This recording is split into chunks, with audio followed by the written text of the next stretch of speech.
6월 9일 수요일 새날을 맞이하며 여러분과 함께 새벽 예배 말씀의 은혜를 나눌 수 있게 되어 참으로 기쁘고 감사합니다. 저는 시카고 한인실연합감리교회 김광태 목사입니다. 우리 함께 기도하겠습니다. 사랑의 하나님 아버지, 오늘도 새날을 열어주시고 은혜의 자리 새벽 예배로 저희들을 인도하시니 만만 감사를 드립니다. 이 아침에도 또 한 번 하나님의 말씀을 통하여 우리를 향하신 하나님의 거룩하신 사랑을 알게 하시고 거룩하신 뜻을 깨닫게 하시고 하나님의 지혜를 깨닫도록 축복하여 주시옵소서. 그리하여 오늘 또 우리가 어떤 삶의 여건 환경 속에서도 흔들림이 없는 인생, 심지가 견고한 인생이 되게 해 주시고 어떤 일을 당해도 혼돈하지 않고 분별력이 있는 인생이 되게 하시고 진리 안에서 은혜 안에서 승리하는 인생이 될 수 있도록 축복하여 주시옵소서. 말씀의 은혜 가운데로 저희들을 인도하여 주시옵소서. 우리 주님 예수 그리스도의 이름으로 기도하옵나이다. 아멘. 오늘 함께 나눌 은혜의 말씀은 열왕기상 8장 26절에서 34절 말씀입니다. 함께 봉독합니다. 그런즉 이스라엘의 하나님이여 원하건대 주는 주의 종대 아버지 다윗에게 하신 말씀이 확실하게 하옵소서. 하나님이 참으로 땅에 거하시리이까 하늘과 하늘들의 하늘이라도 주를 용납하지 못하겠거든 하물며 내가 건축한 이 성전이오리까. 그러나 내 하나님 여호와여 주의 종의 기도와 간구를 돌아보시며 이 종이 오늘 주 앞에서 부르짖음과 비는 기도를 들으시옵소서. 주께서 전에 말씀하시기를 내 이름이 거기 있으리라 하신 곳 이 성전을 향하여 주의 눈이 주야로 보시오며 주의 종이 이곳을 향하여 비는 기도를 들으시옵소서. 주의 종과 주의 백성 이스라엘이 이곳을 향하여 기도할 때에 주는 그 간구함을 들으시되 주께서 계신 곳 하늘에서 들으시고 들으시사 사하여 주옵소서. 만일 어떤 사람이 그 이웃에게 범죄함으로 맹세시킴을 받고 그가 와서 이 성전에 있는 주의 제단 앞에서 맹세하거든 주는 하늘에서 들으시고 행하시되 주의 종도를 심판하사 악한 자의 죄를 정하여 그 행위대로 그 머리에 돌리시고 의로운 자를 의롭다 하사 그의 의로운 바대로 갚으시옵소서.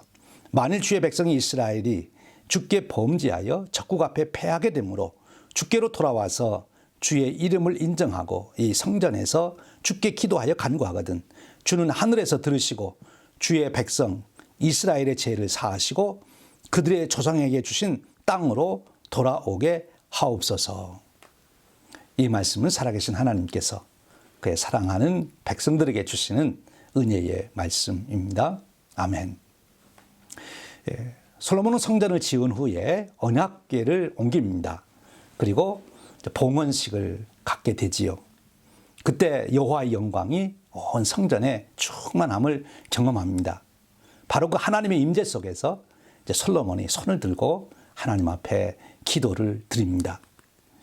하나님께 기도 드리기 전에 바로 솔로몬은 하나님의 임재를 충만히 경험했죠. 여러분 여기 아주 중요한 원리가 있습니다. 우리가 기도할 때 하나님이 임재하셨을 때 기도해야 하나님이 들으시지 하나님이 임재하지 않으셨는데 기도해도 하나님이 들으실 수가 없는 거지요. 그러면 어떻게 하나님이 임재하실 수 있습니까? 그것은 우리가 전심으로 하나님을 구하면 우리가 온 마음으로 하나님을 높이고 하나님 앞에 엎드리면 하나님은 우리에게 임재하신다고 약속하셨습니다. 바로 우리가 기도에 대한 구체적인 제목으로 하나님 앞에 말씀드리기 전에 우리의 마음이 하나님을 향하여 높이고 하나님 앞에 엎드리는 그런 기도의 자세가 될 때 하나님은 우리의 기도를 들으신다 하는 것입니다. 바로 우리에게 그와 같은 기도자의 축복이 함께 하시기를 바랍니다. 이 솔로몬은 무슨 기도를 드렸을까요? 그가 전에도 한번 놀라운 기도의 응답을 받았지 않습니까? 기브온 산당에 가서 1,000번 번제를 드리고 하나님께서 그에게 응답으로 내게 무엇을 줄까 할 때 지혜를 달라고 구하며 듣는 마음을 달라고 구해서 바로 하나님은 그에게 지혜와 총명을 은사로 주시지 아니했습니까? 오늘 하나님의 임재 속에서 솔로몬은 또 한 번 하나님 앞에 놀라운 기도를 드립니다. 바로 이 솔로몬의 기도 속에서 우리는 놀라운 기도의 모습을 보게 되고 그 기도를 배우기를 원합니다.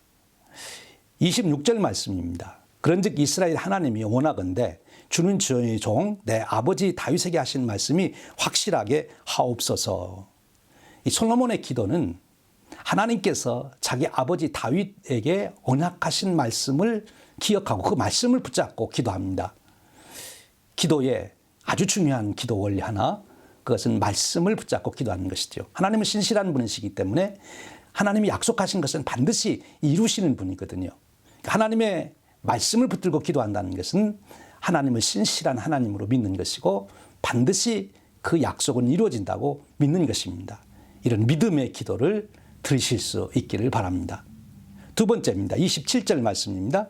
하나님이 참으로 땅에 거하시리까 하늘과 하늘들의 하늘이라도 주를 용납하지 못하겠거든 하물며 내가 이 건축한 이 성전이 오리까. 솔로몬이 지은 성전은 참으로 아름답고 웅장했습니다.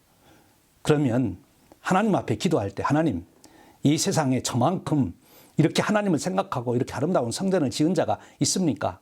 제 공을 보셔서 기도를 들어주셔야지 않겠습니까? 이렇게 나올 법도 한데 솔로몬은 그렇지 아니했다는 거죠. 자기가 지어놓은 그 아름답고 웅장한 성전 놓고 하나님을 향하여 그는 이렇게 고백합니다. 하나님이 감히 이 성전에 거하실 수가 있겠습니까? 하늘의 하늘이라도 하나님이 용납할 수가 없을 터인데, 즉 창조주 하나님을 높이고 있는 것을 보게 됩니다. 하나님께 기도 드리기 전에 하나님을 높이는 것이 중요하고, 하나님께 기도 제목을 말하기 전에 하나님을 묵상하는 것이 더 중요하다는 것이죠. 하나님이 얼마나 위대하신 분이신지 영광스러운 분이신지 그것을 지금 솔로몬은 고백하고 있는 것입니다. 하나님 앞에 절대 겸손, 절대 감사, 경외감을 보이고 있는 거죠. 바로 피조물이 창조주 앞에 엎드리는 기도입니다. 하나님은 이 기도를 기뻐 받으시는 거죠. 여러분, 우리가 어떤 때라도 하나님을 높이고 피조물로서 하나님 앞에 엎드리는 이런 자세의 기도자가 되시기를 축원드립니다. 세 번째입니다. 28절입니다.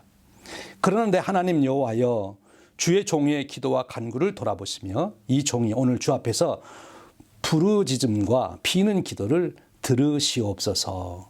솔로몬이 간절히 기도합니다.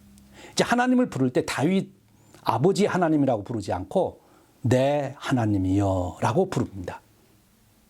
이게 참 중요한 거죠. 아버지 하나님도 중요하지만 더 중요한 것은 내 하나님, 자기 스스로 하나님을 내 하나님이라고 고백합니다.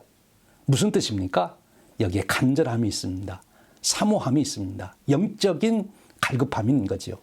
하나님은 사모하는 영을 만족해 하신다고 하셨습니다. 이 기도의 가장 중요한 요소는 사모함, 간절함이 있어야 돼요. 건성으로 기도해서는 안 되는 것입니다.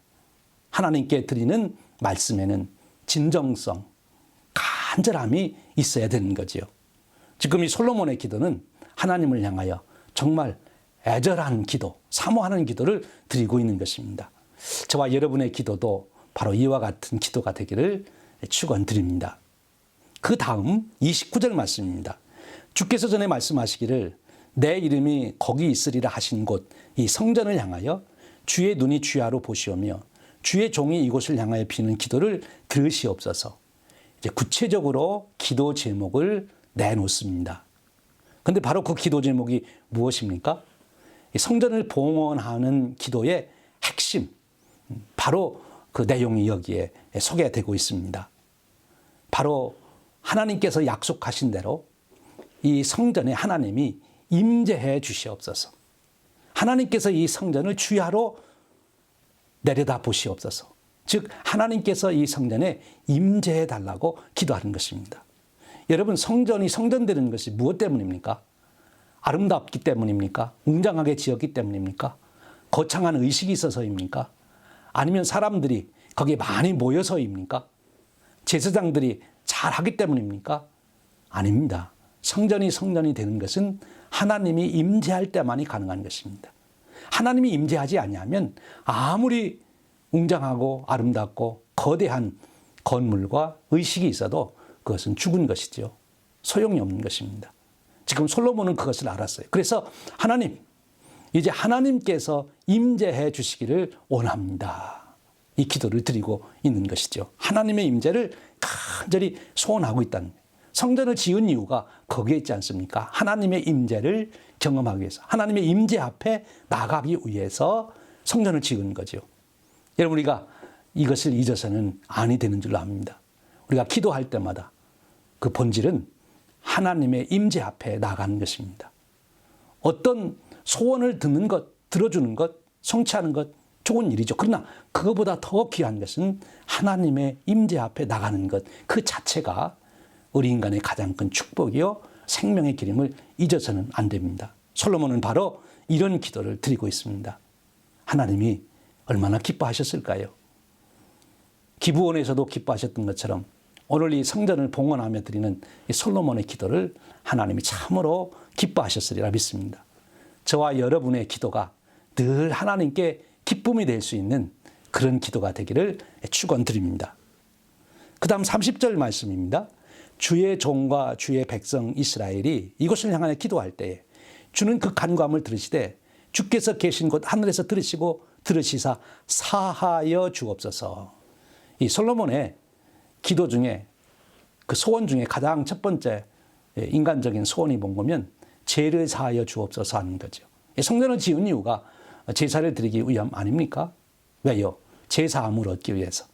그래서 지금 이 솔로몬은 우리 인간의 가장 큰 축복은 제사함을 받는 것이다. 그것을 알았어요.